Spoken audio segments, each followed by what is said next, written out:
जर तुम्ही आर्थिक समस्या आणि कौटुंबिक कलहातून जात असाल तर मग श्रावणातल्या शुक्रवारी वैभव लक्ष्मी व्रत नक्की करा आणि तुमच्या समस्या संपवून टाका। शुक्रवारी वैभव लक्ष्मीचे व्रत आणि पूजा केल्यामुळे व्यक्तीची प्रत्येक इच्छा पूर्ण होतेच, धनाशी संबंधित त्रास दूर होतात, घरामध्ये लक्ष्मी वास करते आणि नोकरी व्यवसायामध्ये लाभ होतो।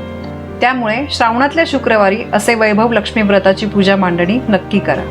वैभव लक्ष्मी व्रत हे व्रत कसं करायचं? बऱ्याचशा ताईंनी कमेंट केलेलं आहे की ताई वैभव लक्ष्मी माता व्रत हे श्रावणात करता कसं करायचं, पूजा विधी कशी करायची, नियम काही सगळी माहिती आम्हाला द्या। तर तुमच्या सगळ्यांसाठी हा व्हिडिओ मी घेऊन आलेली आहे। वैभव लक्ष्मी व्रत महिलांनो केलं नसेल तर प्लीज करा, सगळ्यांना मी विनंती करते। महिला पुरुष कुमारिका कोणीही हे व्रत करू शकतं, असं काही नाही की याने नाही करायचं त्याने नाही करायचं। वैभव लक्ष्मी माता व्रत हे सगळे जण करू शकतात। हे बघा, या ग्रंथावरच लिहिलेलं आहे, सुख शांती वैभव लक्ष्मी प्राप्तीसाठी अद्भुत चमत्कारी असा हा ग्रंथ आहे, हे व्रत आहे। आणि आत्तापर्यंत मी सुद्धा वैभव लक्ष्मीचे बरेचसे व्रत केलेले आहे, तुम्ही नक्की करा, तुम्हाला अनुभव आल्याशिवाय राहणार नाही।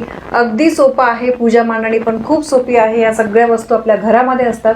कसं करायचं काय ही सगळी माहिती मी तुम्हाला देते, नियम पण सांगते, नियम पण फारसे काही नाही आहे।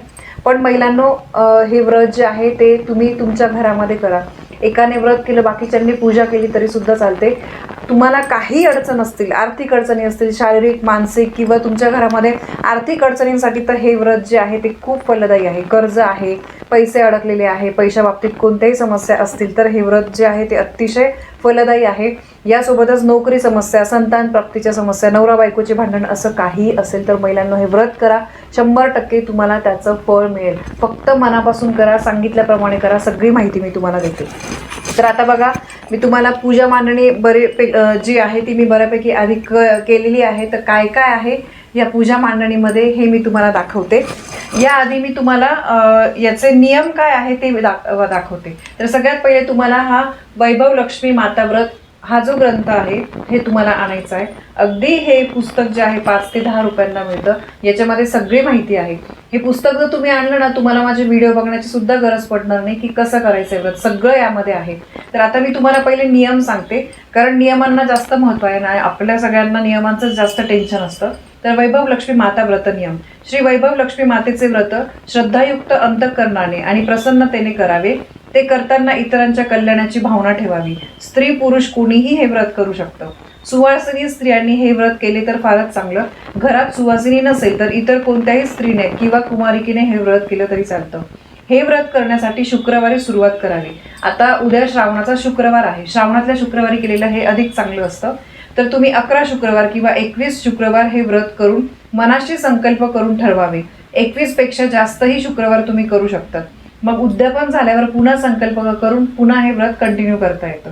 ही पूजा आपण स्वतः मनोभावे करायची आहे, यासाठी गुरुजींची आवश्यकता नाही। पूजा विधी सगळं काही यामध्ये दिलेलं आहे। व्रत सुरू केल्यावर शुक्रवारी गावाला जाणे झाले, प्रवास करणे झाले तर तो शुक्रवार सोडून द्यावा, किंवा तुम्ही सकाळी सकाळी ही पूजा जी आहे ती करून व्रत करून मग जाऊ शकतात। आणि समजा त्या एखाद्या शुक्रवारी जमलं नाही तर त्या दिवशी मनामध्ये नामस्मरण करावे आणि पुढील शुक्रवार कंटिन्यू करावा। पण जेवढे शुक्रवार तुम्ही ठरवले आहे संकल्पामध्ये, म्हणजे 11 आणि 21 तेवढे पूर्ण करावे। म्हणजे जर माझे 5 शुक्रवार झाले, 6व्या शुक्रवारी काही कारणाने मला व्रत करणं जमलं नाही तर त्याचा पुढचा शुक्रवार मी 6वा शुक्रवार म्हणून धरेन, ठीक आहे। परत पहिलेपासून करायची गरज नाही। व्रताच्या वेळी मासिक पाळीची अडचण स्त्रियांच्या बाबतीत येऊ शकते, अशा वेळी तो शुक्रवार सोडून द्यावा आणि नंतरचे शुक्रवार व्रत करावे। संकल्पित संख्या पूर्ण करावी, म्हणजे जेवढे शुक्रवार ठरवले तेवढे पूर्ण करावे। सुतक असल्यास व्रत करू नये, सुतक संपल्यानंतरच्या शुक्रवारी व्रत करावे आणि संकल्पित संख्या जी आहे ती पूर्ण करावी। कोणत्याही अडीअडचणींनी एखादा शुक्रवार करता आला नाही तर चिंता करू नका, पुढील शुक्रवार करून ते पुढे आपण कंटिन्यू करू शकतो, परत नवीन करायची गरज नाही। लक्ष्मी मातेची एकूण 8 चित्रे या पुस्तकामध्ये आहे, याच्या पहिलेच आहे मी तुम्हाला दाखवते। त्या स्वरूपामध्ये व्रतपूजा करण्यापूर्वी मातेला वंदन करावे, श्रीयंत्राला वंदन करावे। श्रीयंत्र पण मी तुम्हाला दाखवते, इथे पूजेमध्ये ठेवलेलं आहे। व्रताच्या दिवशी उपवास करावा, म्हणजे उपाशी राहू नये, उपवासाचे पदार्थ खावे, शक्यतो दूध केळी फलाहार घ्यावा, तिखट गोष्टी शक्यतो खाऊ नका। संध्याकाळी पूजा झाल्यावर उपवास सोडू शकतात।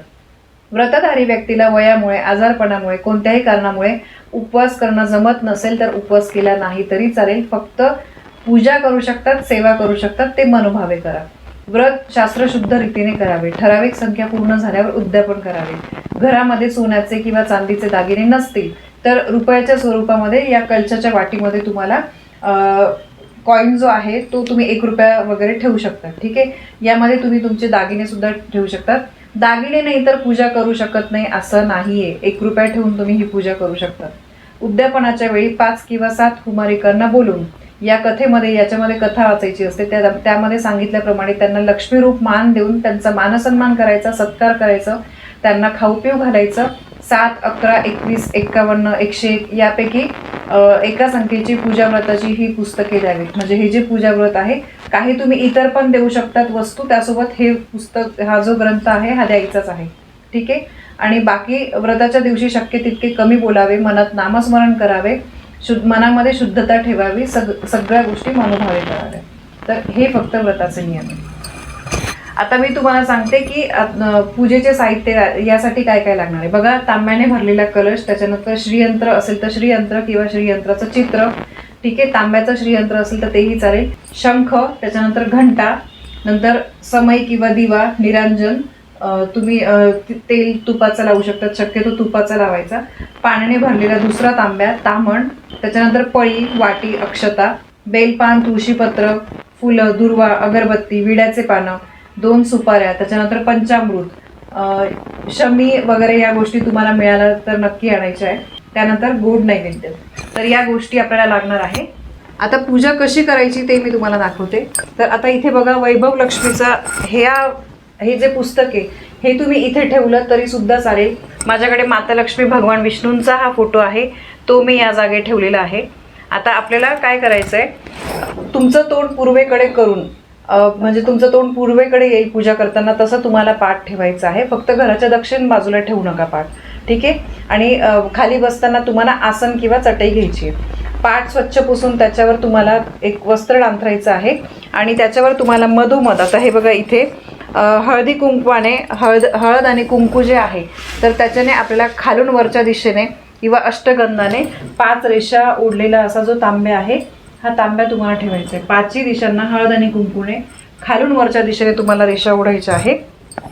आणि या तांदळाच्या राशीवर आपल्याला हा तांब्या ठेवायचा आहे. त्या तांब्यामध्ये तुम्हाला फूल, 1 रुपया, सुपारी ह्या गोष्टी टाकायच्या आहे. आणि या कलशावर बघा, आता ही वाटी आहे, याच्यामध्ये तुम्हाला भरपूर असं तांदूळ घ्यायचे आहे. त्याच्यामध्ये तुम्ही तुमचे दागिने किंवा आता बघा, मी हा चांदीचा लक्ष्मीचा कॉईन आहे तर हा मी ठेवलेला आहे, किंवा तुम्ही 1 रुपया साधा ठेवला तरी सुद्धा चालेल. आणि ही वाटी आपल्याला अशा प्रकारे ठेवायची. आता या कलशाच्या तुम्हाला बाजूला किंवा याला टेकून तुम्हाला श्रीयंत्र ठेवायचं आहे. तर या ठिकाणी माझ्या देवघरातलं श्रीयंत्र हे मी ठेवलेलं आहे. तुमच्याकडे तांब्याचं असेल किंवा कागदावर चित्राचं असेल तर तरीसुद्धा चालेल.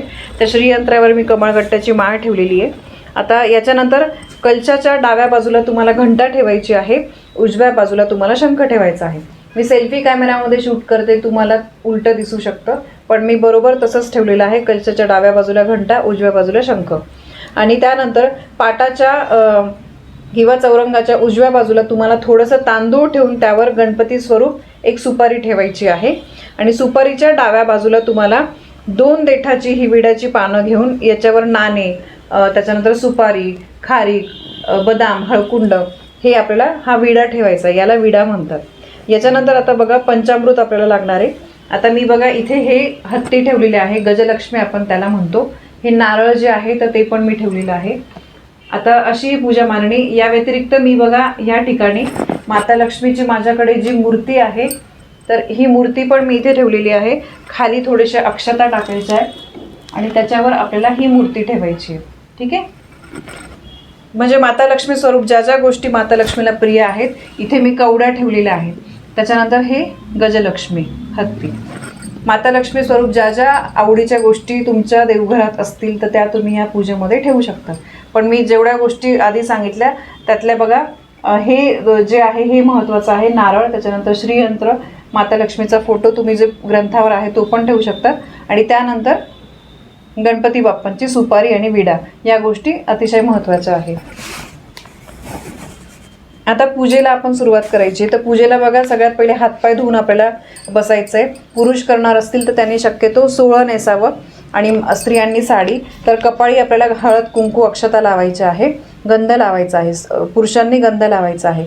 आणि त्यानंतर घरातल्या वडीलधाऱ्या माणसांना नमस्कार करून मग चौरंगापाशी येऊन आपल्याला पूजा सुरुवात करायची आहे.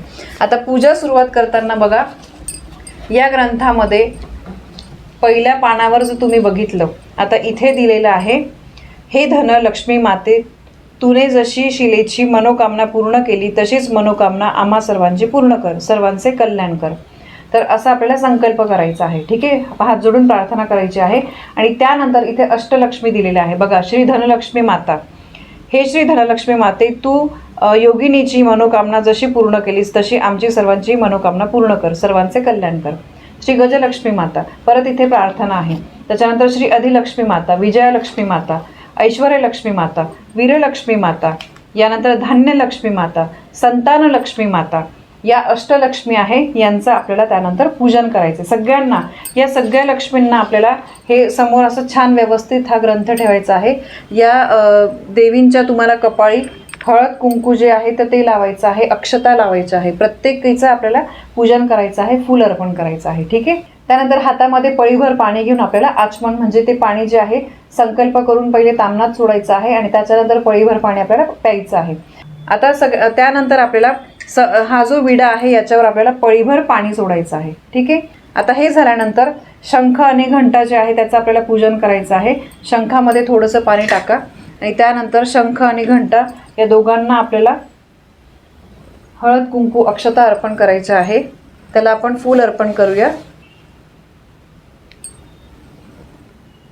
ठीक आहे. दिव्याला पण हळद कुंकू अक्षता अर्पण करूया. यानंतर आपल्याला गणपती बाप्पांची पूजा करायची आहे. तर ही गणपती बाप्पांची आपण सुपारी स्वरूप घेतलेली आहे. तर गणपती बाप्पांना आपल्याला बघा हळद कुंकू शेंदूर या गोष्टी अर्पण करायच्या आहे. त्यानंतर गणपती बाप्पांचं सगळ्यात प्रिय दुर्वा आपल्याला त्यांना अर्पण करायचं आहे. त्यानंतर एक फूल अर्पण करायचं, शक्यतो जास्वंदाचं फूल असेल तर जास्वंदाचं फूल तुम्ही अर्पण करा. विड्याला पण आपल्याला फूल अर्पण करायचं आहे. त्यानंतर गणपती बाप्पांना आपल्याला गूळ खोबऱ्याचा नैवेद्य दाखवायचा आहे. खाली पाण्याचा भरीव चौकोन करा आणि त्याच्यावर गूळ आणि खोबऱ्याचा हा नैवेद्य जो आहे तर तो अर्पण करायचा आहे. आणि प्रार्थना करायची आहे, वक्रतुंड महाकाय सूर्यकोटी समप्रभ निर्विघ्नं कुर्मे देव सर्व कार्येषु सर्वदा. आता हे सगळं झाल्यानंतर आता बघा आपण शंखा घंटा त्याच्यानंतर गणपती बाप्पांची सुपारी स्वरूप पूजा केली आहे, दिव्याची पूजा केली आहे, विड्याची पूजा केलेली आहे. आता यानंतर आपल्याला या देवीची पूजा करायची आहे. या नारळाला पण आपल्याला हळद कुंकू अक्षता अर्पण करून घ्यायची आहे. फोटोला पण मागचा जो फोटो आहे तर त्याला पण हळद कुंकू अक्षता फुलं अर्पण करायची आहे.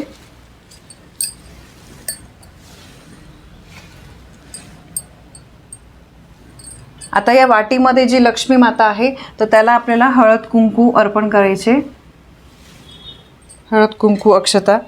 यानंतर या लक्ष्मी मातेला आपल्याला जे तांबडे रंगाचं शक्यतो फूल असेल तर ते आपल्याला अर्पण करायचं आहे. इथे मी गुलाबाचं फूल अर्पण करते.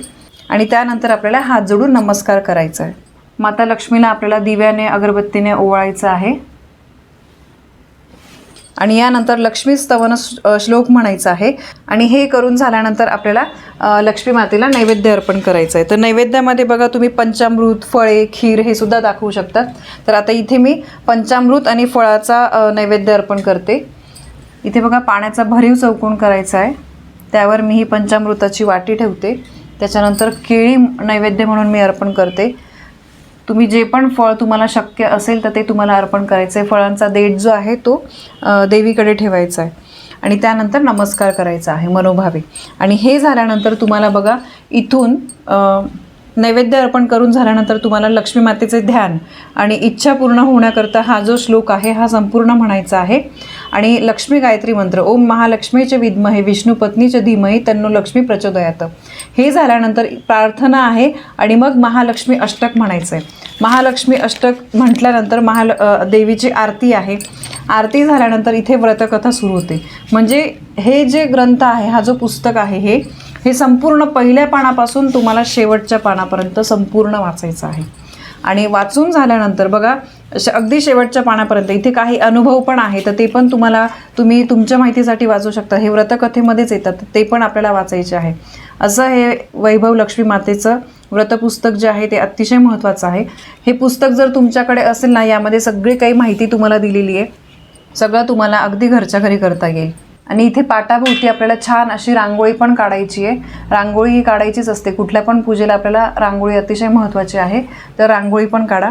हे झाल्यानंतर माता लक्ष्मीला आपल्याला मनापासून नमस्कार करायचा आहे. जे काही तुमच्या मनामध्ये आहे ते सांगायचं आहे. क्षमा प्रार्थना मागायची आहे की हे देवी आई, मी अगदी साध्या भोळ्या मनाने ही पूजा केलेली आहे. यामध्ये जर माझ्याकडून काही चूक झाली असेल तर मला क्षमा असावी, अशी आपल्याला एक क्षमा प्रार्थना मागायची आहे. तर असं हे वैभव लक्ष्मी मातेचं व्रत आहे. हे नक्की करा. 100% तुम्हाला अनुभव येईल. खूप ताईंना याचा अनुभव आलेला आहे, तर त्यामुळे नक्की तुम्ही सुद्धा करा. तुम्हाला याचा अनुभव येईलच. आणि या श्रावणामध्ये शुक्रवारपासून तुम्ही हे व्रत करू शकता, किंवा मध्ये पण तुम्हाला कधी वाटलं तर शुक्रवारी तुम्ही याची सुरुवात करू शकतात. सांगितल्याप्रमाणे 11 शुक्रवार 21 शुक्रवार आपल्याला हे वैभव लक्ष्मीचं व्रत करता येतं. तर श्रावण महिना अतिशय महत्त्वाचा आहे. त्यामुळे न चुकता या सांगितलेल्या सेवा करा. छोट्या छोट्या पूजा आहे, पण ह्या खूप फळ देऊन जातात. आपल्या आयुष्यामध्ये जे अडचणी आहे, दुःख आहे, तर ते दूर होण्यासाठी मदत होते. तर ही एक अतिशय महत्त्वाची माहिती मला तुमच्यापर्यंत पोहोचवायची होती. माहिती पूजा मांडणी तुम्हाला आवडली असेल तर व्हिडिओला लाईक करा, शेअर करा. आपल्या चॅनलवर तुम्ही नवीन असाल तर सबस्क्राईब नक्की करा. धन्यवाद. श्री स्वामी समर्थ.